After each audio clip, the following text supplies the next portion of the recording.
Recentemente, o governo impôs um limite de taxa máxima de juros no crédito consignado para aposentados, que era inferior à taxa que os bancos praticavam nessa linha de crédito. O resultado foi que vários bancos simplesmente cortaram todas as linhas de crédito consignado para aposentados e mesmo os dois bancos estatais, a Caixa Econômica Federal e o Banco do Brasil, os dois bancos do governo federal, falaram que não tinham condições de emprestar na taxa máxima que o governo estava permitindo que esses empréstimos acontecessem. Na prática, os aposentados que antes dessa medida tinham acesso ao crédito consignado, que é o crédito mais barato que um trabalhador consegue ter acesso, porque é o que tem menos risco para o banco que empresta. Porque basicamente o banco sabe que vai receber, ainda mais no caso dos aposentados, porque o aposentado não corre risco nenhum de perder a renda, ele não vai perder o emprego e, portanto, ele vai continuar a receber, no caso, a aposentadoria, e uma parte dessa aposentadoria que é recebida já é diretamente repassada para pagamento desse empréstimo no futuro. Portanto, o risco para o banco é baixo. Como o risco para o banco é baixo, o crédito é mais barato do que qualquer outro. Esses aposentados começaram a se ver forçados a ter outras linhas de financiamento, crédito pessoal ou cartão de crédito, que custam muitas e muitas vezes mais do que o consignado. Ou seja, perderam os aposentados com uma medida que teria o objetivo exatamente de protegê-los. E o ponto é o seguinte: faz todo sentido a gente buscar como baratear o custo de crédito, não só para os aposentados, mas para todos os brasileiros. O Brasil é uma aberração em termos de custo de crédito. O crédito no Brasil custa muito mais caro que em qualquer outro grande país. O que a gente tem que atacar são as razões pelas quais o crédito é muito mais caro no Brasil. Não adianta querer atacar a consequência sem querer atacar a razão. Ainda mais com uma medida que nem essa, que era óbvio o resultado. Imagine que o governo baixasse uma lei e falasse o seguinte: vamos fazer de conta que você é um vendedor e que ganha R$5.000 por mês. E o governo acabou de baixar uma lei. A partir de agora, nenhum vendedor vai receber mais do que R$4.000 por mês trabalhando como vendedor.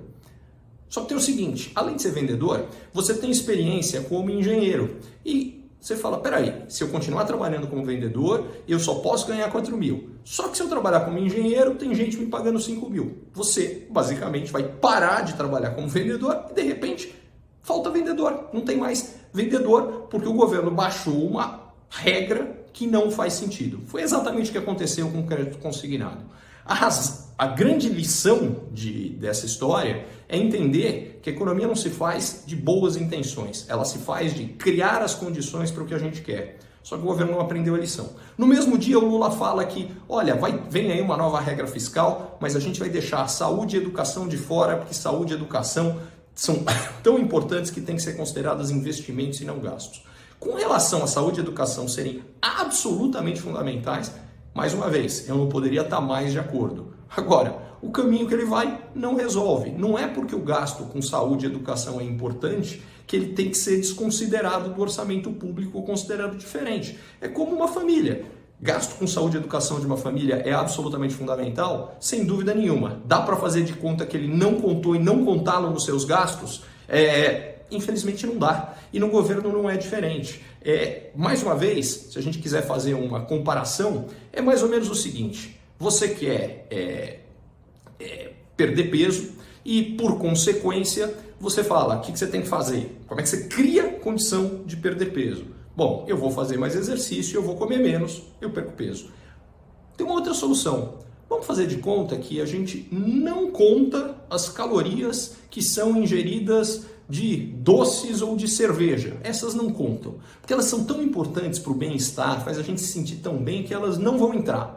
Só tem um problema, não adianta eu falar que elas não vão entrar. A gente continua absorvendo e você vai ganhar peso e vai estar cada vez com mais excesso de peso se você simplesmente fizer de conta que isso não vale.